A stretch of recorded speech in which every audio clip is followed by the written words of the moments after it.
안녕하세요. 예, 반갑습니다. 추석은 잘 보내셨어요? 예. 자, 오늘 그 일일 특강 마무리 백설인데요. 그 수업 진행은 한 끝나는 시간 아마 한 7시 정도 생각하시면 될 것 같아요.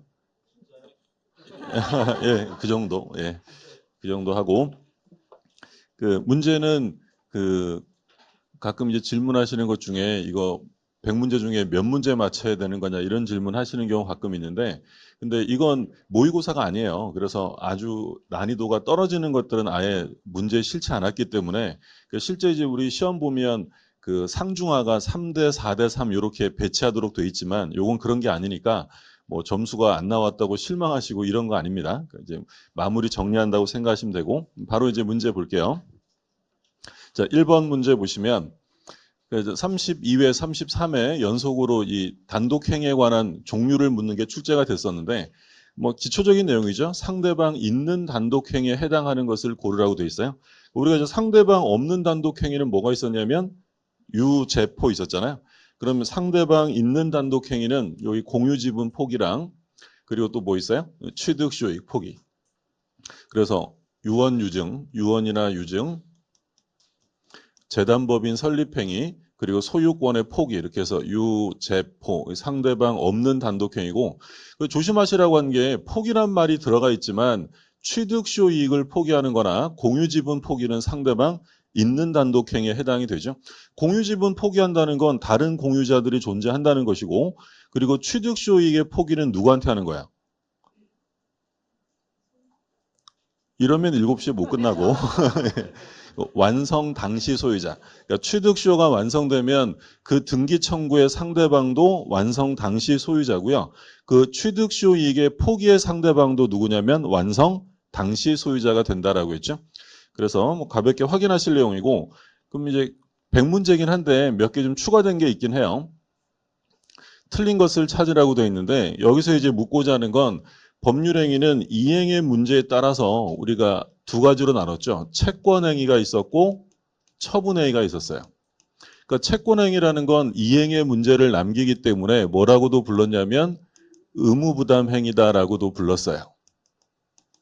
그리고 처분행위는 물권행위가 있었고 준물권행위 이렇게 나눴죠. 그래서 채권행위는 뭐 대표적으로 어떤 거 있었냐면 매매, 교환, 증여 이런 계약들이죠.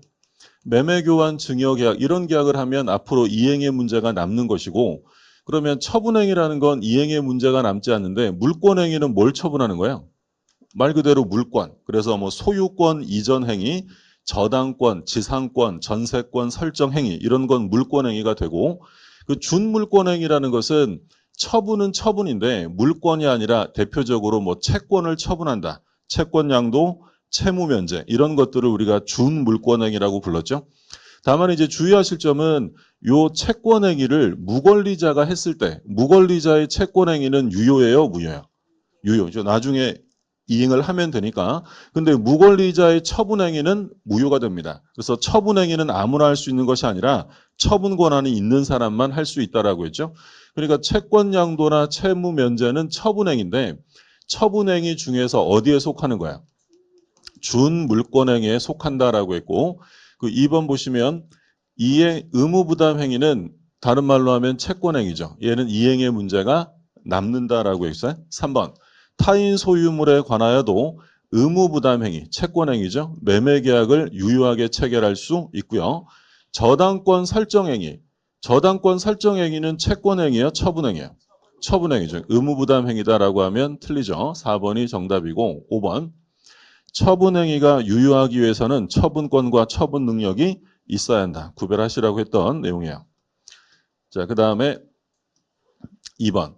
자, 103조는 뭐 매년 출제가 되는데 출제되는 가장 기본적인 형태가 바로 요 박스 문제죠. 그래서 반사회적 행위의 판례를 알고 계시는지를 묻는 거죠. 뭐 지금쯤이면 우리가 뭐 제목만 보면 딱 알죠. 기억은 뭐가 눈에 들어와요? 수사기간. 끝났죠. 수사기간 나오면 이거는 반사회적 행위에 해당됩니다. 대가를 지급하기로 약정했는데 그 대가가 적정하다. 그러니까 여기서 이제 속아 넘어가시면 안 되죠. 대가가 적정한 경우에 유효가 되는 건 어떤 판례 있었어요? 증언 판례 있었죠. 증언의 대가로 금전을 받기로 했다면 무조건 무효가 아니라 사회통념상 용인될 수 있는 수준까지는 유효하다라고 했는데 요건 이제 증언 판례가 아니라 수사기관에서 뭐 하는 거야? 허위 진술. 그럼 이건 얼마를 받느냐와 상관없이 무조건 반사회적 무효가 된다라고 했고요. 니은에 보시면 니은은 뭐가 나왔어요? 강제 집행을 면할 목적. 그럼 볼 것도 없죠. 이건 반사회적 행위가 아니다라고 했고, 자, 디귿 도박 채무 변제를 위해서 채무자가 그 소유 부동산 처분에 관하여 도박 채권자에게 대리권을 수여한 행위. 그러니까 여기서 이제 묻고자 하는 건 수권행위 자체가 반사회적이냐 그걸 묻는 거죠. 수권행위는 반사회적 행위가 아니다라는 게 판례였어요. 그 다음에 릴 보험사고 보험금 나왔죠. 보험금을 부정 취득한다는 말 써 있으면 반사회적. 기억하고 릴. 자, 미음에 보시면 법률행위 성립 과정에서 뭐가 들어갔어요? 강박. 그럼 이건 반사회적이 아니다라고 했죠. 그러니까 성립 과정에 강박이 들어가면 110조 사기 강박에 의한 의사표시로 효력을 논의할 수 있어도 이 자체를 반사회적이라고 볼 수는 없다. 그러니까 요거는 그냥 대표적으로 한 문제 본 거고요. 우리가 이건 뭐 판례들 나와 있는 것들은 어쩔 수 없이 뭐 다 암기가 돼야 돼요. 그 핵심어 나오면 103조냐 아니냐 요거는 구별할 수 있으면 되겠고요. 근데 이제 103조가 조금 어렵게 나오면 이렇게 이제 사례 문제, 특히 이제 이중매매 문제가 나오죠. 갑은 자기 소유 토지를 을에게 매도하고 인도하였는데 아직 등기하지 않고 있는 상태에서 병이 샀다. 유형은 뻔하죠. 그럼 이중매매는 사례 문제로 나올 때를 대비해서 잘 정리해 두셔야 되는데 그러니까 이런 거였어요. 그러니까 일단 이중매매가 유효한 경우를 보면 갑이 을에게 매매 계약을 했어요. 그럼 이제 1매수인 을은 등기 청구권을 가지게 되는데 근데 이 갑이 을에게 등기를 주지 않고 병에게 이중으로 매매하고 등기를 넘긴 거죠. 그럼 일단 이중매매를 논의한다는 것은 계약금만 받은 상태에서는 문제될 수 없다라고 했어요. 계약금은 이건 뭘로 인정하는 거야? 해약금으로 추정이 되죠. 그러면 얘가 만약에 계약금만 받은 상태였다면 얘랑 하기 싫으면 어떻게 하면 돼요? 배액상환하고 끝내면 되는 거야. 그러니까 이때는 이중매매 자체가 논의되지 않아요. 그래서 예전에 다른 시험에서 한번 뭐라고 그랬냐면 병이 얘가 지금 계약금만 받은 상태인데 병이 적극 권유해서 부동산을 산 거야. 그러면 이건 반사회적 무효도 아니다. 아닌가. 우리가 적극 가담, 적극 권유 이런 말 들어가면 반사회적이 되는데 얘가 뭐만 받은 상태라는 거야. 계약금. 그럼 이중매매 자체가 문제가 안 되기 때문에 얘가 유효하게 소유권을 취득한다라는 거죠. 자, 그러면 일단 얘한테 넘어가게 되면 이 병은 원칙적으로 소유권을 취득할 수 있죠. 원칙은 유효. 선, 악을 불문하고 소유권을 취득합니다. 그럼 얘가 등기를 받는 순간 갑의 을에 대한 소유권 이전 의무는 단순한 이행 지체예요, 불능이에요. 불능. 얘한테 등기되는 순간 소유권 이전은 불능이다. 그럼 이제 을은 어떤 조치를 취할 수 있을까요? 이 계약 뭐 유지하는 게 의미가 없잖아요. 얘가 소유자가 됐으니까 얘는 계약을 해지하겠죠. 계약을 즉시 해지합니다. 조심하실 점은 이행 불능 시에 해지할 때는 을이 갑에게 상당 기간을 정해서 최고해요, 최고할 필요 없어요. 다 필요 없죠. 불능이니까 최고, 이행기, 이행제공 다 필요 없고요. 불능되는 즉시 계약을 해지하고 손해배상을 청구합니다. 그러면 불능이 되었을 때 손해배상을 산정하는 기준 시점은 언제야? 그렇죠. 무조건 불능 시의 시가를 기준으로 합니다. 그러니까 이건 여기서뿐만 아니라 어느 곳에서도 이행 불능 나오면 손해배상 산정 시점은 무조건 불능 당시를 기준으로 판단하면 되고요. 그러면 이 의뢰하는 사람이 이 갑에게 손해배상 채권을 가지는데 손해배상 채권 가지고 유치권 행사할 수 있느냐라는 문제가 있었어요. 유치권 된다 안 된다? 안 된다고 했죠. 그러니까 이게 무슨 얘기예요? 얘가 대금을 주고 부동산은 인도를 받은 거야. 근데 등기는 누구한테 갔냐면 병. 그럼 이제 병이 소유자가 된 거죠. 그럼 병이 을에게 그거 내 거니까 주세요라고 인도를 청구했더니 을이 나 손해배상 받을 거 있는데 손해배상 안 해주면 이거 아무한테도 못 줘라고 유치권 행사가 되느냐. 이건 허용되지 않습니다. 그러니까 우리가 유치권이 안 되는 이유는 뭐가 없다 그랬어요? 채권과 목적물 사이에 결련성이 없다고 했죠. 그래서 우리가 유치권이 인정 안 되는 채권들 여러 번 봤었어요. 대표적으로 뭐 있었어요? 유치권 안 되는 거? 보증금, 권리금, 매매대금, 그리고 지상물 매수, 부속물 매수, 의무 위반으로 인한 손해배상. 그러니까 이 손해배상은 갑의 의무 위반에서 나온 거지 목적물하고는 상관성이 없다. 그러니까 이중매매가 유효가 됐을 때 발생하는 문제는 이 정도였고, 그러면 이제 반사회적으로 무효가 되는 경우, 이게 이제 대표적인 사례죠. 똑같은 유형이에요. 근데 이 병이라는 사람이 단순히 제1매매를 알고 산 정도가 아니라 갑의 배신행위에 뭐 했다는 거야? 적극 가담했다, 요청했다, 권유했다, 유혹했다. 다 똑같은 말이에요. 그럼 적극 가담이란 말이 나오면 이건 이제 볼 것도 없이 사회질서 위반으로 무효가 됩니다. 그럼 이게 무효가 되면 이제 을은 소유권을 넘겨받을 수 있어요, 없어요? 있죠. 그럼 이행불능은 풀리는 거고, 그러면 이제 을이 등기를 받아오려면 일단 얘 등기부터 어떻게 해야 돼요? 말소시켜야 되잖아요. 그러면 제일 기본적인 문제가 을이 병의 등기에 말소를 구할 때 직접 말소냐 대의 말소냐, 이게 제일 기본이죠. 직접 말소는 안 되고 대의 말소해야 된다. 왜 그렇다고 했냐면 요 등기 청구권은 뭐야? 채권적이잖아요. 그럼 얘 상대방은 갑이지 병이 아니기 때문에 을이 병에게 직접 말소를 구할 권리는 없어요. 대의 말소해야 되고. 자, 그러면 나는 등기 청구권이 있는데 너희들의 이중매매가 나의 채권을 침해한 것이야 라는 걸 이유로 채권자 취소권 행사가 된다, 안 된다? 안 된다. 우리가 늘 얘기했던 것처럼 우리 시험에서 채권자 취소권이 2번 나왔었잖아요. 이중매매에서는 뭐라고 유혹을 해도 무조건 안 되는 거고, 되는 게 한 번 어디 있었죠? 통정호의 표시. 통정호의 표시는 무효라 하더라도 채권자 취소의 대상이 된다라고 했었어요. 자, 그러면 얘네들이 지금 적극 가담해서 이중매매를 했을 때 무효가 된 거야. 그럼 이 당사자들이 무효인 걸 알고 추인하면 새로운 법률행위로 인정된다, 안 된다? 안 되죠. 이건 무효행위 추인 대상이 될 수 없다. 우리가 무효행위 추인하면 뒤에서 또 나오겠지만 제일 중요한 게 일단 첫 번째, 소구표가 있다, 없다? 없어요. 무효임을 알고 추인하면 처음부터가 아니라 추인 시부터 새로운 행위로 인정된다. 첫 번째 중요하고, 두 번째로 절대로 추인 대상이 될 수 없는 게 있었죠. 반사회적, 불공정, 강행법 위반, 백삼백사 강행법 위반은 추인으로 유효가 될 수 없어요. 그럼 적극 가담한 이중매매는 반사회적 무효니까 추인한다고 해서 유효가 될 수 없다라고 했던 거죠. 그러면 얘가 등기 청구권을 가지고 있는데 얘가 적극 가담했다는 것은 병이 을의 채권이 존재한다는 사실을 알면서도 침해한 거야. 그러면 을이 병에게 뭘 청구할 수 있냐면 불법행위 손해배상. 조심하실 점은 채무불이행이에요, 불법행위예요? 얘랑 무슨 계약관계가 있는 건 아니기 때문에 채무불이행이 아니라 불법행위 손해배상을 청구할 수 있다. 자, 이 병이요, 적극 가담했는데 나중에 봤더니 병이 대리인으로서 가담을 했대. 근데 이제 문제는 본인은 적극 가담한 걸 몰랐겠지. 그렇죠? 그래야 이제 문제가 될 거 아니에요. 병이 무의 대리인으로 가담을 했는데 본인은 전혀 몰랐대요.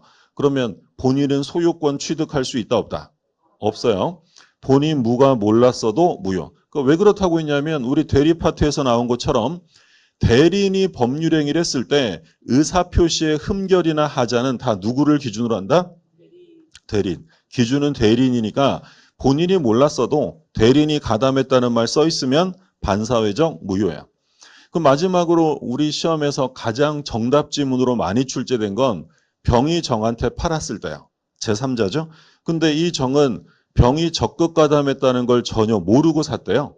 선이었대. 소유권 취득할 수 있다, 없다? 취득할 수 없다라는 거죠. 이게 정답 지문으로는 가장 많이 나왔던 내용이에요. 그래서 이중매매가 나오면 일단 적극 가담이란 말이 없으면 일단은 뭐야? 유효. 선악불문 취득. 근데 적극 가담했다, 요청했다 이런 말 나오면 반사회적 무효가 되면서 이와 같은 법률 관계가 정리가 되는 거죠. 자, 그럼 문제 한번 볼게요. 근데 지금 병이 갑으로부터 샀는데 적극 가담했다는 말은 없어요. 그럼 이제 지문에 따라 해결하시면 되고요. 옳은 것을 찾습니다. 1번. X 토지가 을에게 매도된 사실을 알고 있는 병이 갑으로부터 A 토지를 매수한 경우 갑병 간의 매매 계약은 원칙적으로 무효이다. OX예요.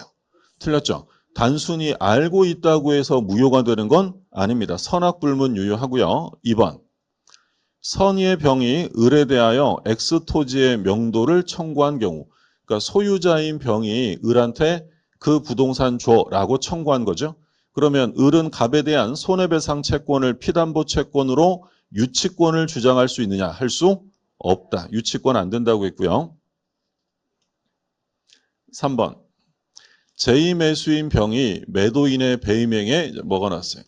적극가담. 그럼 이제 반사회적 무효고요. 병이 X 토지를 다시 선의의 정에게 매도했대요. 그럼 이중매매에서 선의의 정 나오면 얘는 권리 취득할 수 없고 또한 얘가 유효를 주장할 수도 없는 거야. 정은 X 토지의 소유권을 취득할 수 없다. 3번은 이제 옳은 지문이 되겠고요. 4번. 을은 매도인의 배임행위에 적극가담한 병에게 직접 소유권 이전 등기를 청구할 수 있느냐? 돼야 안 돼요? 안 돼요. 이건 뭐 관계가 없기 때문에 대의말소하고 등기를 받아가야지 직접 청구할 권리는 없습니다. 그 다음에 5번. 만일 병이 무의 대리인 지위로 계약을 체결하면서 이중매매인데 대리인 나오면 뻔한 얘기예요. 대리인이 적극가담했다는 말이 나오겠죠. 그러면 본인이 몰랐다 하더라도 무조건 뭐다? 유효, 무효. 무효죠. 그럼 무는 자신의 소유권 취득을 주장할 수 없다라는 거예요. 그래서 이중매매에서 대리인 나오면 볼 것도 없어요. 그냥 마지막에 적극가담 써 있을 거고 결론은 무효로 끝나는 거예요. 답은 3번이고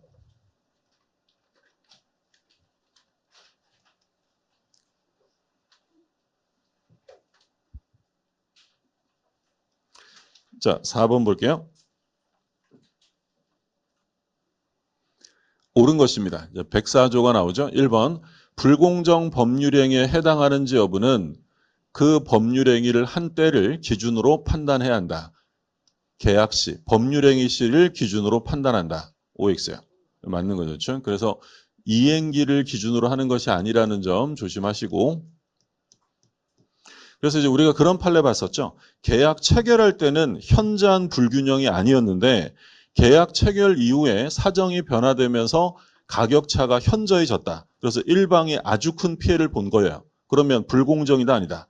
아니다. 그러니까 나중에 달라진 상황은 고려하지 않는다. 계약 체결 시가 기준이 되고요. 2번. 불공정 법률행위라도 당사자가 무효임을 알고 추인했어요. 유효가 될 수 있다 없다? 없다. 좀 전에도 얘기했던 거죠. 절대로 추인 대상이 될 수 없는 건 반사회적, 불공정, 강행법규. 이런 건 추인한다고 유효가 될 수 없고요. 3번.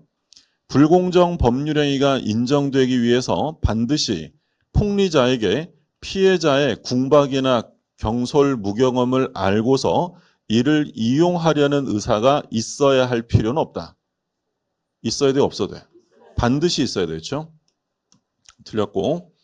그래서 이 사람이 궁박한 상황이구나라고 단지 인식한 것만으로 불공정위가 성립하는 게 아니라 이용 의도가 있어야 한다. 다른 말로 하면 폭리 행위에 대한 악의가 있어야 한다라고 표현하죠. 자, 4번이 제일 중요하죠. 4번. 불공정 행위에서는 불공정 법률 행위로 무효가 된 행위의 전환.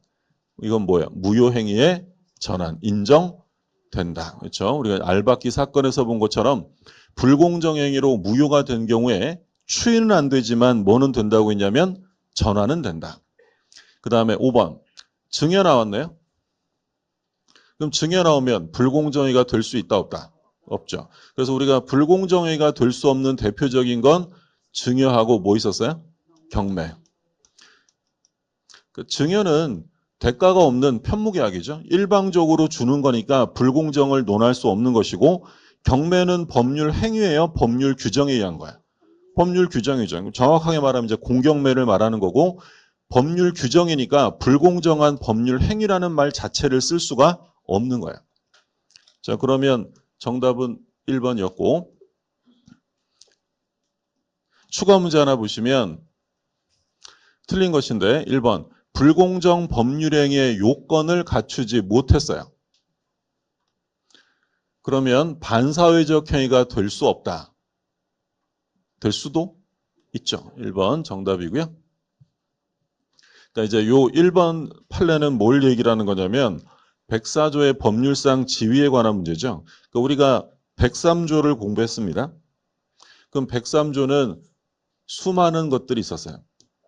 뭐 첩계약부터 해서 기타 등등 되게 많았는데 근데 이제 104조라는 불공정 법률행위는 독립된 규정이 아니라 103조의 일부다라고 했어요. 이건 예시 규정이죠. 예를 든 규정. 그러면 어떤 사람이 법률행위를 했는데 104조에는 꼭 들어맞지 않는 이런 법률행위를 한 거예요. 그럼 이건 104조에 해당이 돼야 안 돼?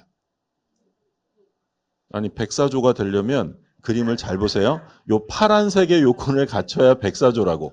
근데 어떤 사람이 103조에 해당되지만 104조에는 해당되지 않는 법률행위를 했단 말이에요. 그럼 얘는 104조에 아니야. 아니죠. 근데 어디 안에 들어갈 수 있다고? 103조 안에 들어갈 수 있다. 그 얘기하는 거예요. 그래서 104조는 103조의 일부이기 때문에 불공정 행위 요건을 못 갖춰서 104조가 될 수는 없어도 뭐가 될 수는 있다.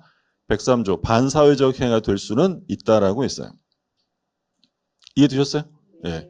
그 다음에 2번 궁박은 급박한 곤궁을 말하는 것으로 경제적 원인뿐만 아니라 늘 나오는 거죠. 경제적, 정신적, 심리적, 신체적 모든 원인을 다 포함한다라는 게 판례였고요. 2번 불공정 행위가 대리인에 의해서 이루어졌어요. 자, 궁박은 누가 기준? 본인. 그러니까 우리가 좀 전에도 본 것처럼 이중매매에서도 본 것처럼 법률행위를 대리인이 했다면 기준은 누가 원칙이에요? 전부 다 대리인. 하나만 좀 기억하시라고 한 게 궁박. 불공정에서 궁박 빼고 나머지는 싹 다 대리인 기준이다라고 생각하시면 돼요. 그 다음에 4번. 불공정 법률행위 요건에 대한 증명 책임은 그 무효를 주장하는 자에게 있다. 다른 말로 표현하면 불공정행위의 요건은 추정돼요? 추정되지 않아요? 추정되지 않죠. 가격차가 많이 났어요. 그럼 뻔하네. 상대방이 궁박한 상황이었고 그거 이용해 먹었네 라고 추정해 주지는 않습니다. 추정이 안 되니까 누가 입증해야 돼? 무효를 주장하는 자가 입증해야 한다. 그래서 우리가 늘 얘기했던 것처럼 유효와 무효에 관한 문제가 나오면 입증은 누가 하는 거라고요? 일단 무효 주장자가 입증한다라고 생각하시면 되고 그 다음에 5번.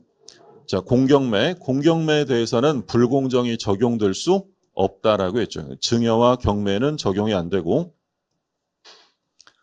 나머지는 뭐 다 적용돼요. 단독행위에도 적용되고 합동행위에도 적용되는데 적용되지 않는 거 증여. 자, 그 다음에 의사표시. 이제 비통착사가 나오고 의사표시에 관한 규정에서 보통 우리 시험에서는 한 2문제 정도가 출제가 되죠. 옳은 것을 모두 고릅니다. 기억, 진이 아닌 의사표시는 원칙적으로 무효이고 바로 틀렸죠. 비진이는 원칙은 유효고 언제 무효가 되냐면 상대방이 알았거나 알 수 있었을 때는 그때는 무효. 거꾸로 돼 있죠.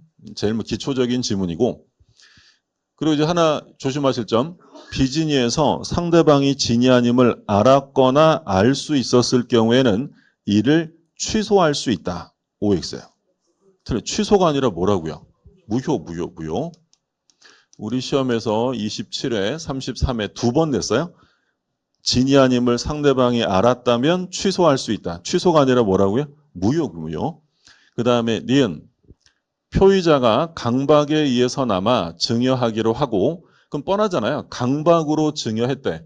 요거 진이에요? 비진이에요? 진이죠. 진이. 그에 따른 증여의 의사표시를 한 이상 증여의 내심상의 효과의사가 결여된 것이라 할 수는 없다. 바꿔서 얘기하면 증여는 비진이가 아니라 진이에 해당된다라는 거죠. 그 다음에 디귿. 법률상 자기 명의로 대출받을 수 없는 자를 위해 자 의사표시에 관련해서 대출 판례 나오면 어떤 단어가 있는지를 찾아보라고 그랬어요. 양해했죠. 여기에 만약에 금융기관이 양해했다는 말이 써 있으면 뭐가 되냐면 통정어의 표시로 무효가 되고 양해란 말이 없으면 이건 비진이가 아니라 진이다. 그러면 대출받을 수 없는 자를 위해 대출금 채무자로서의 명의를 빌려준 자의 대출기관에 대한 채무부담의 의사표시는 원칙적으로 진이 아닌 의사표시가 된다. OX예요. 이거 뭐지? 진이 아닌 의사표시를 줄여서 말하면 비진이 표시. 그러면 요 대출은 비진이다라고 써 있는 거잖아요. OX예요. 틀려요. 비진이가 아니라 진이다. 그러니까 바꿔서 얘기하면 자기 이름으로 채무 명의를 대여해 준 거잖아요. 그럼 채무 명의를 대여해 준 사람은 채무 부담의 의사가 있다 없다? 있다. 있으니까 비진이가 아니라 뭐야? 진이. 그래서 우리가 이제 이런 거 봤을 때 그 A라는 금융기관이 있었어요. 근데 이 금융기관에 대해서 갑이 대출을 받고 싶은데 신용불량 상태라 대출을 못 받으니까 친구에게 부탁을 해서 을이 대출 약정을 맺은 거죠. 친구야, 네 이름으로 대출 받아서 돈 갖다 주면 내가 잘 쓰고 꼭 갚을게 라고 부탁을 하니까 얘가 채무자로서 명의를 빌려준 거야. 근데 이제 문제는 돈을 잘 썼지만 갚지는 않는 거죠. 그러면 요 금융기관이 누구한테 돈 갚으라고 소송한 거야? 을한테. 그랬더니 을이 뭐라고 항변했냐면 이 대출 약정은 내가 이름만 빌려준 거지 채무 부담의 의사는 없어. 그러니까 요건 비진이야 라고 주장했다는 거야. 근데 이 사건에서 우리 법원은 채무자로서 이름을 빌려주었다면 대출 약정은 비진이라는 거에 진이에요. 진입니다. 책임질 의사가 있다는 거예요. 그러면 얘는 돈을 당연히 갚아야죠. 그럼 하나 더 나아가서 우리가 뭐 봤었냐면 만약에 요 금융기관이 얘가 채무 명의를 대여했다는 걸 알고 있었대요. 자, 악이라면 이 대출은 무효예요? 그래도 유예요? 그래도 유죠. 왜? 대출은 뭐니까? 진이니까. 만약에 요 대출이 비진이가 돼버리면 상대방이 알았거나 알 수 있었으면 뭐가 되는 거야? 무효가 되는 거야. 근데 이건 얘가 알았다 하더라도 이건 진이기 때문에 대출 약정은 언제나 유효. 네가 돈 갚아라 이 얘기하는 거죠. 그럼 우리가 이 사건 봤을 때 항상 같이 봤던 사건이 있었죠. 뭐 있었어요? 교직원이 대여한 사건. 기억나시죠? 그래서 학교가 돈이 필요한데 사립학교법상 학교 재정 문제 때문에 학교 이름으로는 돈을 못 빌리도록 제한 규정을 둬요. 그러니까 학교 이름으로는 돈 못 빌리니까 누구 이름으로 빌린 거야? 교직원. 그럼 교직원이 채무자로서 명의를 대여한 거야. 근데 돈 빌려주는 사람도 실제로 돈 쓰는 사람은 교직원이 아니라 학교가 쓴다는 걸 알면서 빌려줬어요. 학교가 돈을 못 갚습니다. 교직원이 책임져야 돼, 안 져야 돼? 져야 돼. 왜 져야 돼요? 그건 비진이가 아니라 진이기 때문에 상대방이 알았든 몰랐든 무조건 유효다라는 게 판례예요. 자, 그 다음에 리을은 뭐가 나왔어요? 공무원. 그러면 비진이에서 공무원 나오면 물어볼 말은 뻔하죠. 요건 적용이 안 되니까 공무원이 사직의 의사를 표시했다면 상대방이 알았든 몰랐든 따지지 않고 무조건 뭐가 된다? 무조건 유효가 되는 거야? 그럼 진이 아닌 의사표시에 관한 민법 규정이 적용될 수가 없다. 그래서 무조건 표시된 대로 효력이 발생하는 거죠. 그러면 옳은 거니까 니은하고 리을. 답은 2번. 자, 6번 볼게요. 옳은 것을 고릅니다. 갑은 을에게 증여의 의사 없이 건물을 을에게 증여했고. 그럼 뭐 한 거예요 지금? 의사 없이라고 써 있으니까 진이에요? 비진이에요? 비진이니까 우리가 얘기할 때 진이라는 개념, 진이라는 건 뭘 진이라고 불렀냐면 진정으로 바라는 것, 원하는 것을 의미하는 것이 아니라 특정한 의사표시를 하고자 하는 표의자의 생각, 의사, 요게 같은 말이라고 했죠. 그러니까 만약에 지문에서 뭐뭐 할 생각 없이, 뭐뭐 할 의사 없이라고 써 있으면 그건 뭘 했다는 거야? 비진이에요, 비진이. 예를 들어 사직의 의사 없이 사직서를 냈다. 진이에요, 비진이에요? 의사 없이 한 거니까 비진이. 그걸 의미하는 거죠. 그럼 비진이로 을에게 증여했고 을은 그것을 병에게, 그러니까 제3자에게 넘어갔고요. 근데 을이 어떤 상태였냐면 선이 무과실이에요. 그럼 갑과 을 중에 비진인데 을이 선이 무과실이니까 유효예요, 무효예요? 비진, 선이 무과실, 유효. 언제 무효가 돼요? 악의 또는 과실이 있을 때. 그러면 병은 악이라 하더라도 소유권을 취득할 수 있다라는 거죠. 그러니까 요 비진이에서 가장 그 사례 문제로 나올 때 조심하실 유형이었죠. 지금 갑이 을에게 비진이로 증여한 거예요. 그러면 누가 소유자가 될 것이냐? 원칙은 누가 소유자라는 거예요? 비진이는 원칙적으로 유효예요? 무효예요? 유효니까 누가 소유자야? 을이 소유자인 거지. 원칙은 유효. 유효라는 건 소유자는 을이라는 거고요. 그럼 예외적으로 무효가 되면 소유자는 누구라는 거야? 갑인 거지. 그럼 언제 갑이 소유자가 돼요? 을이 알았거나 알 수 있었을 때는 무효니까 갑이 소유자고, 그러면 유효가 되는 건 을이 선의 무과실일 때. 선이면 돼요? 무과실까지 갖춰야 돼요. 무과실. 그래서 비진이가 유효가 되기 위해서는 상대방은 선의뿐만 아니라 무과실의 요건까지 모두 다 갖춰야 유효가 돼요. 그러니까 사실 당사자 간에는 뭐 복잡한 문제는 없어요. 그냥 법조문 적용하면 돼요. 원칙은 유효니까 표시된 대로 소유력이 생기는 거고, 근데 예외적으로 상대방이 알았거나 알 수 있었다면 무효니까 소유권은 갑에게 있다. 이거 누가 입증해야 돼요? 유효주장자가 입증해요? 무효주장자가 입증해야 돼. 무효주장자. 갑. 무효주장자가 을이 너 내가 진이 아니라는 걸 알았잖아, 알 수 있었잖아 라는 걸 입증해 내야 소유권을 찾아오는 거고, 입증 못하면 얘가 소유자가 되는 거야. 근데 을이 병한테 팔았대요. 그럼 이제 당사자를 넘어서 제3자가 나온 거야. 그럼 제3자 병이 소유권을 취득할 수 있느냐? 요건 이제 우리가 경우를 나눠서 봤죠? 만약에 을이 선의 무과실이었대. 얘가 선의 무과실. 그러면 증여는 유효예요? 무효예요? 증여는 유효죠. 선의 무과실이니까. 그러면 갑과 을 중에 누가 소유자였어요? 을이 소유자였다는 거야? 그러면 얘는 무권리자가 아니라 누구한테 산 거야? 권리 소유자에게 산 거죠. 그럼 병은 무조건 취득이에요. 선악불문 무조건 취득. 근데 만약에 을이 갑의 진이 아님을 알았거나 알 수 있었다. 그럼 무효죠. 증여는 무효. 그럼 누가 소유자요? 갑이 소유자인 거죠. 그러면 갑이 소유자니까 을은 무권리자인 것이고 병은 무권리자에게 부동산을 산게 돼요. 그럼 얘는 원칙적으로는 권리를 취득할 수 없겠지만 얘가 만약에 뭐였다면? 선이었다면 취득하게 해주겠다라고 법률로 정했죠. 그래서 만약에 병이 선이라면 갑은 선의의 병에게 대항할 수 없다. 그래서 비, 통, 착사, 공통규정은 전부 다 어떤 게 있었어요? 선의의 제3자 보호. 그러면 모두 다 동일하게 적용되는 건 이 병이 선의이긴 한데 과실이 있었대요. 그럼 얘는 보호된다 안 된다? 보호되죠. 과실이 있어도 보호되고, 바꿔서 얘기하면 보호되는 제3자는 무과실까지 요구하는 건 아니다. 이건 뭐 어디 가나 다 똑같아요. 보호되는 제3자는 무조건 선의이기만 하면 다 보호되고요. 그럼 병이 자기가 스스로 선임을 입증해야 돼요. 갑이 소유권을 되찾아오기 위해서 병의 악의를 입증해야 돼. 갑이. 선의는 항상 추정됩니다.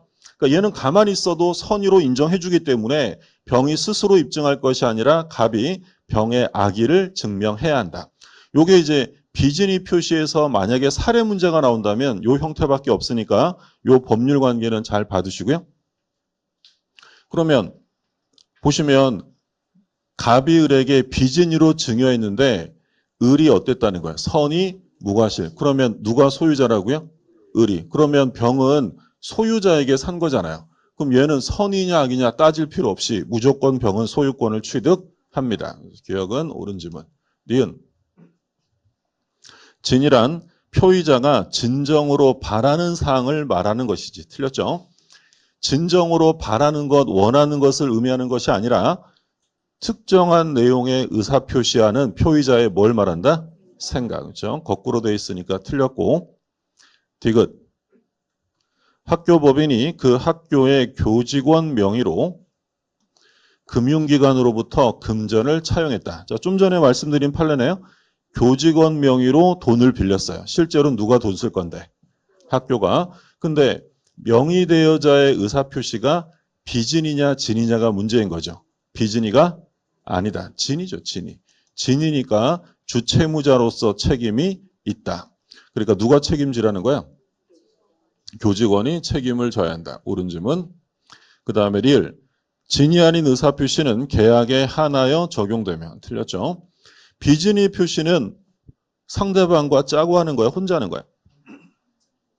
비진이는 혼자 하는 거죠. 그러면 계약에 한해서 적용되는 것이 아니고요. 상대방이 있어도 되고 없어도 되고 상관없어요. 그러면 통정호의 표시는 상대방과 짜고 해야 되잖아요. 그럼 만약에 계약에 한하여 적용된다라고 하면 OX. 상대방이 있으면 상대방이랑 짤 수 있지. 그럼 상대방이 있는 건 계약만 상대방이 있어요?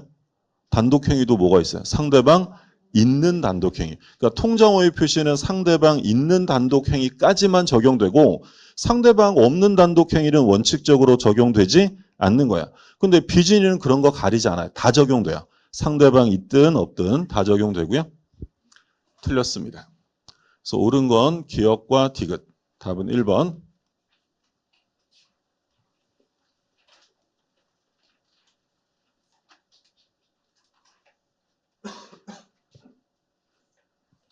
자, 7번 볼게요. 무자력 상태인 갑은 A에게 3억 원의 금전 채무를 부담하고 있으나 A의 강제 집행을 피하기 위해 자신의 부동산을 가장 매매했다. 자, 그럼 이 통정호의 표시의 가장 기본적인 사례 형태가 되죠. 비통 착사 중에서 가장 시험에 많이 나오는 부분이 통정호의 표시. 얘는 뭐 매년 나온다고 생각하시면 되고, 그러니까 지금 A가 갑에게 3억 원을 빌려준 채권자인데 이게 돈 안 갚으면 강제 집행 당할 것 같으니까 친구랑 짜고 허위로 소유권을 이전해 주었다. 그러면 갑은 실제로 소유권을 넘겨줄 의사가 있다 없다? 없죠. 그럼 의사와 표시가 불일치하고요. 그리고 혼자 한 게 아니라 을과 짜고 했어요. 그럼 이건 뭐가 돼요? 통정호의 표시로 무효가 된다. 여기 이제 통정호의 표시죠. 그럼 일단 제일 첫 번째로 확인하실 점은 통정호의 표시는 무효인데 이 가장매매 자체가 사회질서 위반이냐. 강제 집행을 면할 목적으로 가장매매한 건 반사회적이다 아니다. 아니죠. 그럼 반사회적이 아니면 불법 원인급여도 적용되지 않아요. 그럼 소유권은 누구한테 있다는 거야? 갑에게 있는 거죠. 만약에 이게 반사회적이다. 예를 들어 첩계약을 한 거야. 첩계약의 대가로 부동산을 넘겨준 거면 반사회적이니까 불법 원인급여 때문에 돌려받을 수가 없게 되죠. 그럼 누가 소유자로 확정돼요? 을. 근데 이건 반사회적이 아니기 때문에 소유권은 갑에게 있는 거죠. 그럼 갑이 등기 어떻게 받아오면 돼요? 을을 상대로 소유권에 기한 등기 말소를 구하거나 진정명의 회복을 원인으로 한 이전 등기를 청구할 수 있다라고 했어요. 얘네 둘은 다른 거야, 같은 거야? 둘 다 똑같은 거라 그랬죠. 이 둘 다 뭐라고 했냐면 소유권에 기한 방해 배제, 방해 제거 청구에 해당이 된다. 그래서 우리가 많이 얘기했던 게 만약에 소유권에 기한 말소 소송을 제기했다가 혹시 패소하면 다시 진정 명의 회복을 원인으로 한 이전 소송을 또 제기할 수 있다 없다? 없어요. 둘의 소송물은 동일한 것이기 때문에 하나 지면 끝나는 거지 또 할 수 없죠. 그럼 우리가 비교했던 거 뭐 있었어요? 점유권과 본권. 점유권과 본권은 하나예요? 별개예요? 별개죠. 그럼 만약에 점유권에 기한 소송을 제기했다가 패소하면 다시 본권에 기한 소를 제기할 수 있다는 거야.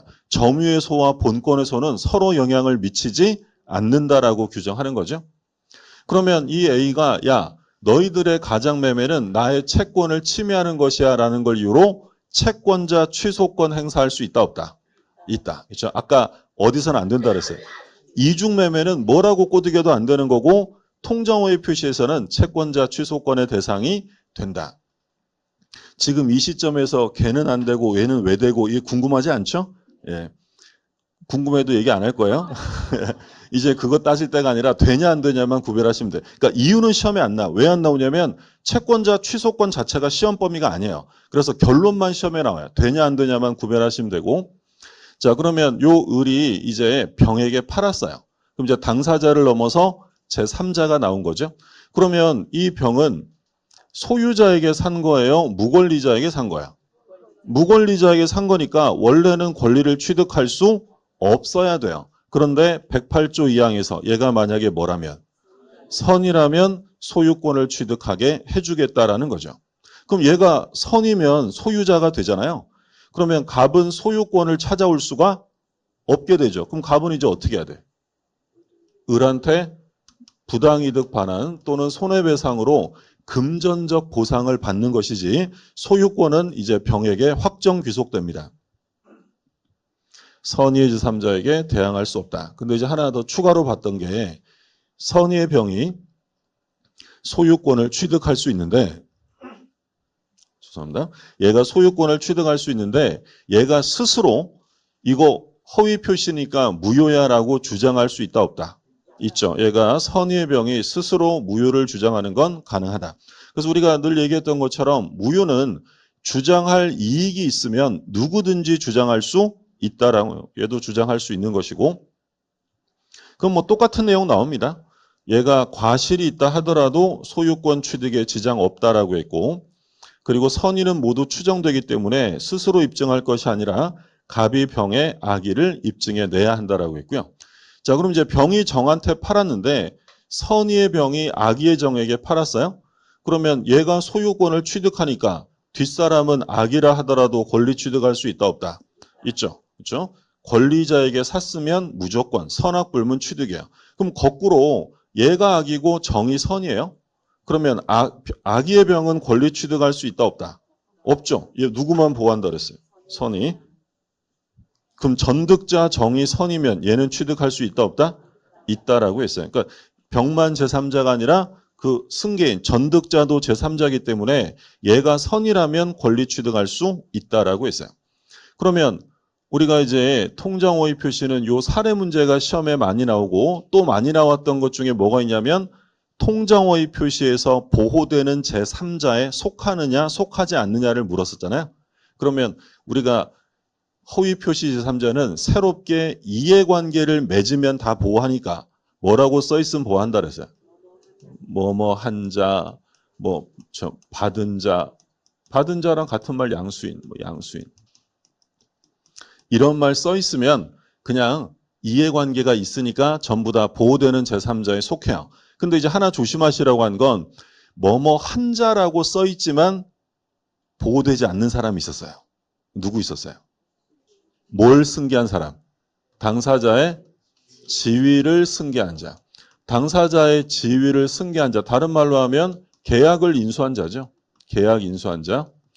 그럼 얘는 지위를 승계했다. 계약을 인수했다는 건 제3자예요? 당사자라는 거야. 얘는 당사자죠. 계약상의 지위를 승계한 거니까. 그럼 이런 사람 빼고 뭘 했다라고 써 있으면 다 제3자라고 생각하시면 된다라고 했어요. 근데 제3자 중에 제일 중요한 애는 누구였죠? 파산관제. 파산관제는 제3자로서 보호가 되는데 이때 선악의 기준은 파산관제인 기준이에요? 파산채권자 기준이야. 채권자 기준이고 단 한 명이라도 선이면 보호가 된다라고 했죠. 내용 차례대로 나올 테니까 확인해 볼게요. 자, 그럼 옳은 거 찾습니다. 1번. 허위 표시는 불법 원인이므로 틀렸죠. 반사회적이 아닙니다. 따라서 갑은 을에게 소유권에 기해서 부동산 반환 청구할 수 있죠. 2번. 갑과 을 간의 가장매매는 무효이므로 A는 이것이 사행이라는 것을 이유로 채권자 취소권 행사할 수 없다 할 수 있다라고 했고요. 3번. 갑과 을이 부동산의 가장매매 계약을 추인하면 그럼 뭐예요 이거죠? 뭐 한다는 거야 지금? 가장매매는 효력이 뭐죠? 무효. 그러면 뭘 추인한다? 무효행위를 추인한다. 이런 얘기죠. 그럼 그 계약은 원칙적으로 계약 체결 시로 소급하여 유효한 것이 된다. OX예요. 틀려요. 무효행위 추인은 제일 기본이 소급효가 인정되지 않는 거야. 그럼 얘네들이 무효인 걸 알고 추인하면 이제 진짜 매매 계약을 한 것으로 인정해 주는 것이지 가장매매가 처음부터 유효한 계약으로 바뀐다는 얘기가 아니다라고 했죠. 4번. 만약 을이 병에게 X부동산을 매도하였다. 제3자가 나왔어요. 그러면 병은 선이 무과실이어야 제3자로서 보호받을 수 있다. 틀렸죠. 선이면 되고요. 무과실을 요건으로 하지 않습니다. 과실이 있어도 보호되고요. 그 다음에 5번. 만약 을이 선의의 병에게 X부동산을 매도하였다면 갑은 을에게 부당이득 반환 청구할 수 있다. 자, 선의의 병에게 넘어갔으니까 누가 소유자야? 병. 그럼 이제 갑은 소유권을 찾아올 수는 없잖아요. 그럼 누구 잡아야 된다 그랬어요? 을 잡아서 돈 내놔라고 을에게 부당이득 반환 청구할 수 있다. 5번이 옳은 질문. 자, 8번.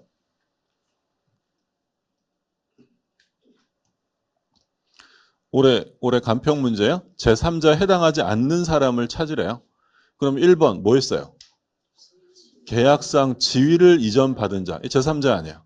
아니다라고. 답은 뭐 간단하죠. 1번. 2번은 뭐 했대요? 저당권을 취득했다. 3번 뭐 했어요? 가압류했다. 4번. 매수해서 이전 등기했대요. 5번. 저당권을 취득했어요. 그럼 다 뭐 한 거잖아요. 그러니까 뭐 한 자, 받은 자, 양수인 이런 말로 하면 다 제3자에 해당이 되고, 그래서 요 밑에 핵심 체크에서 써 있는 것처럼 뭐뭐 한자, 양수인 이런 말 써 있으면 다 보호되고, 제일 중요한 애는 파산관전이라고 했고요.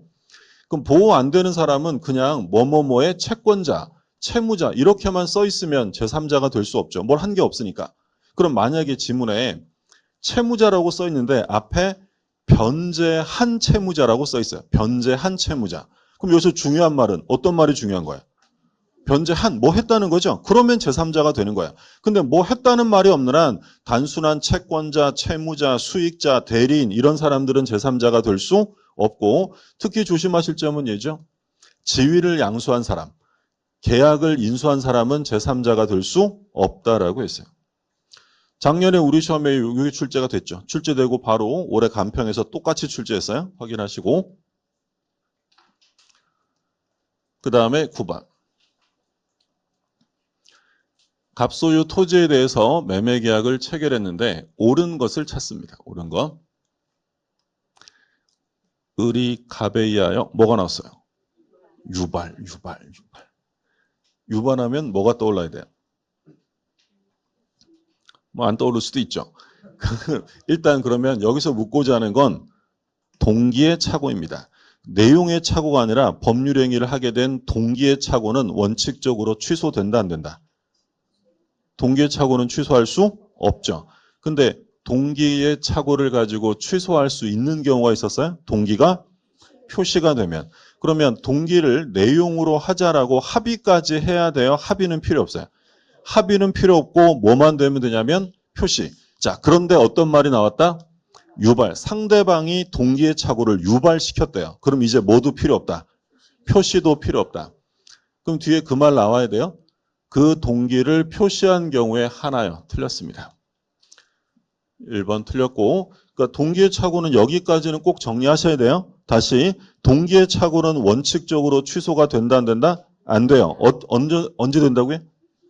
표시가 되어서 내용으로 들어가면 가능해요. 근데 표시하면 되는 거지 합의는 필요 없어요. 그래서 가끔 물어보는 게 합의까지 있어야 되느냐라고 묻는데 합의는 필요 없다. 표시하면 돼요. 표시하면. 그런데 상대방이 유발했다라고 써 있으면 이때는 표시를 하지 않았더라도 취소 가능하다. 그 다음에 2번. 을이 착오를 이유로 취소하려는 경우에 을은 자신에게 중대한 과실이 없음을 증명해야 한다. 지금 취소하려는 사람이 누구라고요? 을이니까 착오에 의한 의사표시한 사람이 얘가 표의자라는 거지. 그러면 이 표의자는 취소하려면 뭘 입증해야 되냐면 자신에게 착오가 있었고 이 착오가 의사결정에 중대한 영향을 미쳤다는 사실을 입증해야 돼요. 그럼 얘가 나 착오가 있었어 라는 걸 입증하면 취소가 가능해지죠? 중과실은 누가 입증해야 돼요? 취소를 하려는 사람이 해야 돼요? 취소를 막으려는 사람이 해야 돼요? 막으려는 사람. 그럼 여기서 취소를 막으려는 사람은 누구겠어요? 갑이죠, 갑. 그래서 을이 중과실이 없음을 입증할 것이 아니라 갑이 을에게 중과실이 있음을 입증해야 한다라는 거죠. 2번 틀렸고. 그러니까 입증 책임도 자주 물어봅니다. 그래서 표의자는 취소할 사람은 착오가 있었다는 걸 입증해야 되고 그걸 막을 상대방은 표의자에게 중과실이 있었다는 걸 입증해야 된다. 3번. 을에게 중과실이 있었어요. 그러면 갑이 을의 착오를 이용하였더라. 뭐 나왔어요? 이용. 그러면 원래 중과실이 있으면 착오 취소가 안 됩니다. 그런데 어떤 말이 나오면 상대방이 이용했다는 말이 나오면 중과실이 있어도 취소할 수 있다라고 해야죠. 틀렸고 4번. 갑이 을의 중도금 지급 채무 불이행을 이유로 매매 계약을 적법하게 해제했어요. 그러니까 매수인이 중도금을 안 주니까 갑이 계약을 해제한 거죠. 그러면 을은 계약 내용의 중요 부분에 착오가 있더라도 이를 이유로 취소권을 행사할 수 없다. 틀렸죠? 이건 뭐 너무너무 제일 중요한 판례죠. 적법하게 해제당한 사람이 착오 취소할 수 있느냐? 할 수 있다. 그럼 이건 뭘 안 해도 돼요? 손해배상 책임을 면하게 된다라고 했죠. 기억나시죠? 그러니까 지금 예를 들어서 갑이 을이랑 매매 계약을 했는데 요 을이라는 애가 중도금을 줘야 되는데 중도금을 안 준 거예요. 그러자 갑이 적법한 절차를 거쳐서 계약을 해제한 거죠.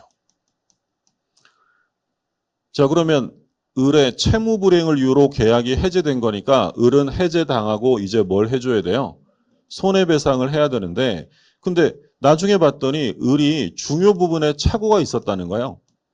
얘가 착오가 있는 바람에 대금을 안 준 거지.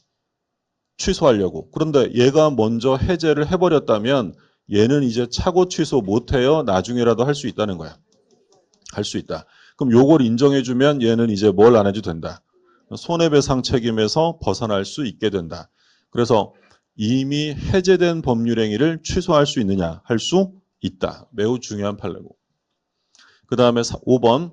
법률행위 내용의 중요 부분에 착오가 되기 위해서는 특별한 사정이 없는 한 착오에 빠진 을이 경제적 불이익을 입어야 한다. OX예요. 그렇죠. 5번도 중요하죠. 그래서 만약에 경제적 불이익을 입은 것이 없다면 그건 중요 부분 착오가 될 수 없다. 반드시 경제적 손실이 있어야 한다라고 했어요. 그러면 경제적 불이익이 없었던 사건 뭐 있었어요? 대표적인 사건? 무효인 가압류 사건. 그러니까 이 무효인 가압류 사건은 이건 중요 부분으로 볼 수 없다. 왜 그렇다고 했냐면 얘가 보증 서주는 사람이 가압류가 없는 줄 알고 보증을 서준 거야. 근데 나중에 봤더니 등기부에 뭐가 있다. 가압류가 있는 거야. 근데 가압류가 등기부에 기록되어 있었으나 그 가압류가 어떤 가압류다? 무효인 거야. 그러면 실제로는 가압류가 없는 것과 마찬가지이기 때문에 경제적 불이익이 발생하지 않는다라고 한 거죠. 자, 그 얘기고 10번. 틀린 것입니다. 착오로 인한 의사표시 취소에 관한 109조 1항의 적용을 배제하는 합의. 유효냐 무효냐. 합의는 유효하다라고 했죠. 착오 취소가 강행 규정은 아니기 때문에 이 경우에 배제 특약 얼마든지 할 수 있다. 우리가 이제 그런 얘기 했었잖아요. 만약에 표의자에게 경과실이 있어요. 중요 부분의 착오인데 경과실이 있으면 취소할 수 있다 없다. 취소할 수 있죠? 뭐만 아니면 되니까. 중과실만 아니면. 그러면 취소당한 사람은 어쩔 수 없이 피해를 볼 수밖에 없어요. 그럼 이 경우에 불법행위 손해배상 청구가 된다 안 된다? 안 돼요. 왜? 착오 취소는 위법한 게 아니니까. 그래서 우리가 이 판례 얘기하면서 어떤 얘기를 많이 했었냐면 그래서 취소를 당해도 손해배상 청구를 할 수 없기 때문에 규모가 큰 계약을 체결할 때는 대부분 어떤 합의한다 그랬어요? 배제 합의합니다. 착오가 있다 하더라도 취소하지 못한다라고 배제 특약을 하게 되면 이제 착오 취소는 할 수 없다라고 한 거죠. 자, 2번. 소취와 합의가 중요 부분 착오로 인한 것이라면 착오를 이유로 취소할 수 있느냐? 할 수 있다라고 했죠. 그렇죠? 이거 조심하라고 그렇게 얘기를 했는데 그러니까 이게 새로 나온 판례였잖아요. 그러니까 뭐랑 비교하셔야 돼요? 소취와.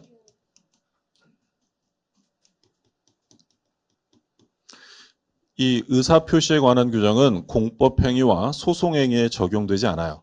그러면 소취하라는 소송행위를 했다면 중요 부분 착오가 있더라도 소취하를 취소할 수 없어요. 근데 이건 소취하가 아니라 무슨 사건이야? 소취하 합의 사건이야. 그럼 소취하 합의라는 건 소송행위예요? 개인 간의 합의예요? 개인 간의. 이건 중요 부분 착오가 있으면 취소할 수 있다라고 했죠. 새로 나온 판례에 조심하시라고 했고 우리 그런 얘기 했잖아요. 출제위원들은 출제하다 보면 이런 게 재밌거든. 헷갈리겠지 이러면서 출제한단 말이야. 그러니까 소취한지 소취와 합인지는 완전히 다른 거예요. 그래서 소취와 합의는 착오 취소 또는 뭐 사기 취소 얼마든지 할 수 있어요. 근데 소취하의 의사표시 이건 소송행위니까 취소가 안 된다고 한 거죠. 꼭 구별하시고 그 다음에 3번 착오로 인한 취소의 상대방은 표의자를 상대로 불법행위 손해배상 청구할 수 있느냐 할 수 없다. 왜 할 수 없냐면 착오로 인한 취소는 이건 위법한 거다 적법한 거다. 이건 위법행위가 아닙니다. 따라서 불법행위란 말이 나올 수가 없는 것이고 4번 하자담보 책임과 착오의 요건을 갖췄다. 매우 중요한 판례죠. 하자담보 책임과 착오 요건을 갖춘 경우 하자담보 책임을 물을 수 있을 뿐 착오를 이유로 계약을 취소할 수는 없다. OX. 틀렸죠? 요건 이제 우리가 무슨 사건으로 본 거였어요, 이거? 김홍도 그림 사건이었죠. 김홍도 화백 사건.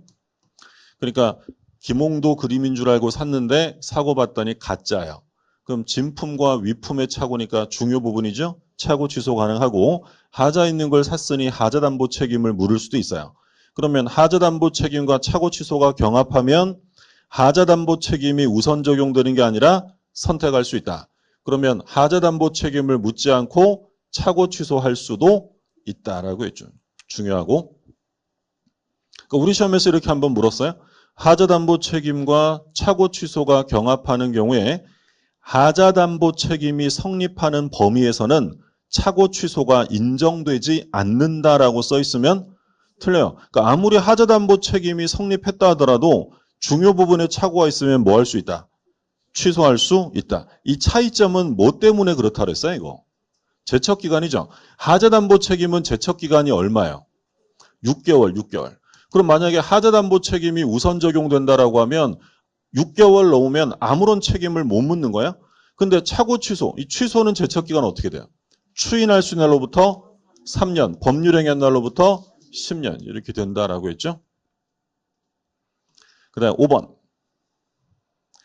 착오를 이유로 의사표시를 취소하는 자는 착오가 없었더라면 의사표시하지 않았을 것이라는 점을 증명해야 한다. 그러니까 표의자, 취소할 사람은 나에게 착오가 있었고 착오가 없었더라면 이런 의사표시 안 했을 거야라는 걸 표의자가 입증하는 거야.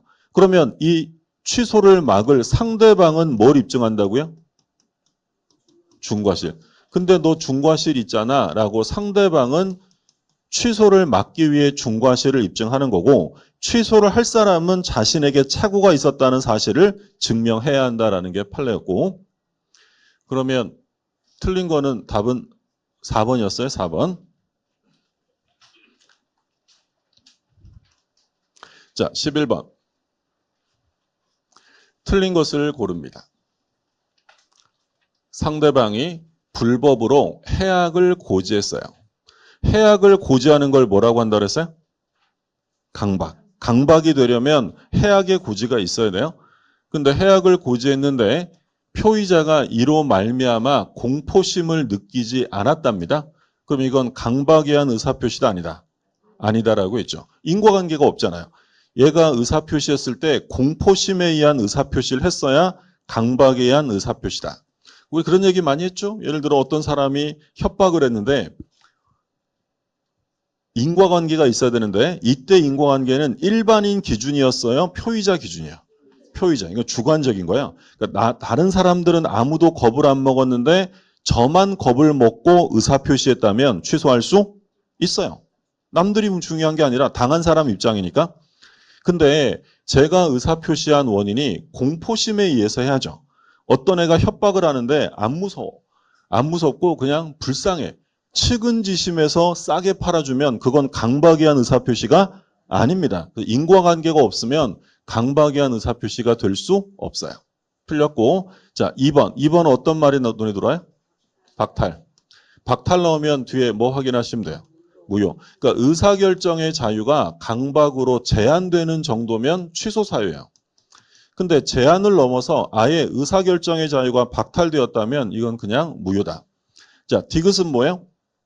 공동묘지예요. 그러면 이게 실제 시험이면 사기다 아니다. 그것만 보시면 되죠. 뭐. 기망행위가 된다. 그러면 이건 이제 소위 뭐에 관한 거냐면 부작위에 의한 사기를 말합니다. 침묵에 의한 사기. 그러면 이런 침묵, 부작위에 의한 사기가 성립하려면 반드시 뭐가 있어야 돼요? 고지 의무. 알려줄 의무가 있는데 고지하지 않았으면 부작위에 의한 사기가 성립합니다. 그럼 바꿔서 얘기하면 알려줄 의무가 없으면 알려주지 않아도 사기가 될 수 없죠. 그럼 대표적으로 뭐 있어요? 고지 의무 없는 사건. 그렇죠. 교환 계약을 할 때 시가의 묵비. 시가를 알려줄 의무가 없죠. 그럼 시가를 안 알려주면 사기다 아니다. 안 해줘서 우리가 시가의 묵비 허위 고지는 사기가 될 수 없다라고 한 거고. 근데 공동묘지 사건, 쓰레기 매립장 사건은 알려줄 의무가 있다라고 한 거죠. 자, 리을 제3자 기망에 의해서 신원보증서에 서명 날인한다는 착각에 빠져서 연대보증에 서명했어요. 그러면 이때는 사기가 나와야 돼요? 착오만 나와야 돼? 착오. 사기 나오면 무조건 틀린다 그랬죠? 그럼 요 뒤에 보시면 제3자 사기를 이유로 취소할 수 있다. 틀렸고요. 그래서 이제 우리 시험에서는 뭐라고 출제했었다고 했냐면 부동산 매매계약서인 줄 알고 서명했는데 하고 봤더니 연대보증서였다. 사기 취소가 된다 안 된다? 안 되고 뭐만 돼요? 착오 취소. 그러니까 요거는 표시상의 착오다라고 표현했어요. 그래서 제3자 사기로 표시상의 착오에 빠졌다면 이건 사기의 문제가 아니라 착오 취소만 문제가 될 뿐이다. 그러면 뭘 찾는 거? 틀린 거 찾는 거니까 니은하고 기억하고 리을. 답안지 있으니까 답은 알아서 동그라미 하세요. 예.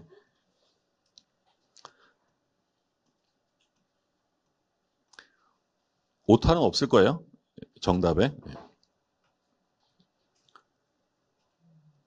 옛날에는 안 그랬는데 옛날에는 그냥 문제 슉슉 나가지고 답을 시켜서 제출했거든요. 근데 이제 자꾸 이게 세월이 흐르면서 이게 조바심이 생겨요. 혹시 오타가 없나 하고 문제 다 풀어보고 또 답 맞춰보고 한 8번 했어요. 예. 그러니까 집에서 늙었구만 그러더라고요. 자, 12번 볼게요. 갑은 A의 기망행위로 자기 소유 건물을 을에게 매도하고 소유권을 이전하였다. 자, 이건 옛날 기출문제긴 한데 제3자 사기의 가장 대표적인 문제죠. 그러니까 이거 뭐 사기 강박에서 살해 문제가 나왔을 때 가장 전형적인 문제예요. 자, 이런 얘기예요. A가 갑에게 사기쳐서 자기랑 계약을 한 게 아니라 을과 계약을 하게 만들었어요.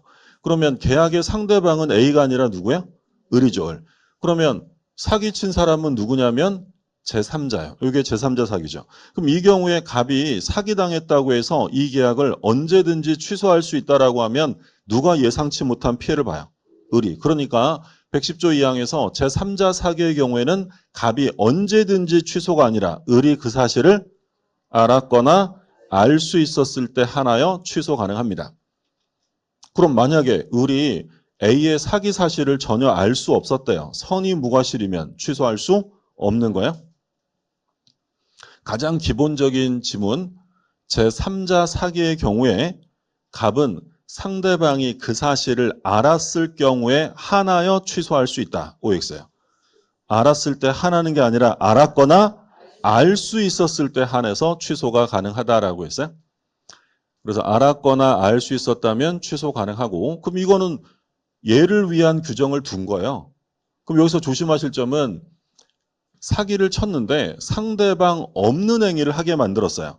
A가 갑을 협박해서 소유권을 포기하게 만듭니다. 소유권 포기는 상대방이 없죠. 그럼 얘 없으면 누구만 보호하면 돼요? 갑만. 그럼 갑은 어때요? 언제든지 취소할 수 있다. 상대방이 없으면 당연히 언제든지 취소할 수 있고, 상대방이 있으면 상대방도 보호해줘야 되니까 상대방이 그 사실을 알았거나 알 수 있었을 때 한해서만 취소 가능합니다. 근데 여기서 제3자 사기에서 제일 중요한 판례는 뭐라고 했냐면 사기친 A가 누군가 봤더니 을의 대리인이에요. 얘가 대리인이고 얘는 본인이란 얘기죠. 그럼 우리가 본 것처럼 대리인과 본인은 제3자 관계예요? 동일시하는 관계야? 동일시하는 관계이기 때문에 얘는 제3자에 해당되지 않습니다. 그럼 마치 누가 사기친 것과 같은 거야. 상대방이 사기친 거랑 동일한 거죠. 그러면 대리인이 사기쳤다면 본인이 알았거나 알 수 있었을 때 취소해요? 언제든지요? 언제든지. 매우 매우 중요한 거죠. 그래서 요건 뭐 대리 파트에서도 계속 같이 나오는데 대리인의 기망 또는 대리인의 강박 이렇게 써 있으면 무조건 뒤에는 취소할 수 있다. 언제든지 취소 가능해요. 그럼 A가 을의 단순한 피용인, 고용주와 피용인의 관계예요. 그럼 얘는 동일시하는 사람이에요? 제3자예요? 피용인은 제3자 해당이 되죠. 그래서 언제든지가 아니라 고용주가 알았거나 알 수 있었을 때 취소 가능하고요. 대리는 뭐 계속 시험에 나오니까 제일 중요하고. 그러면 이 경우에 사기를 당해서 계약을 취소할 때 이 불법행위 손해배상 청구와의 관련 문제가 있었어요. 그럼 이 경우에 불법행위 손해배상을 청구하려면 사기로 인한 계약을 먼저 취소해야 돼요? 안 해도 돼요? 안 해도 되죠. 제일 시험에 많이 나왔던 거, 요 관련 판례에서는 취소하지 않고도 불법행위 손해배상을 청구할 수 있다. 제일 시험에 많이 나왔고, 근데 아직 시험에 나온 적은 없지만 비교하실 게 취소를 할 수는 있잖아요. 그러면 취소를 하게 되면 불법행위 손해배상 이외에 어떤 문제가 생긴다? 부당이득 책임을 물을 수 있어요. 두 책임은 병존하게 돼요. 병존하게 되는데 행사할 때는 둘 다 행사할 수 있다. 선택해야 된다. 둘 중에 하나를 선택적으로 행사해야 된다.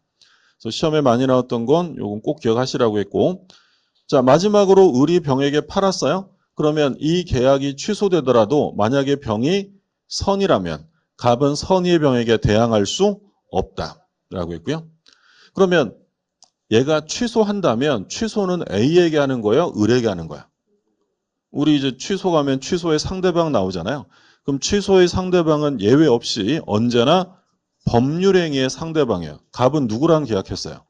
을이랑. 그럼 취소는 을한테 하는 거지 A한테 하는 게 아니고 현재 권리자도 아니고 무조건 법률행위 직접 상대방에게 취소해야 한다라고 했어요. 이게 이제 제3자 사기의 기본적인 유형이 되겠고요.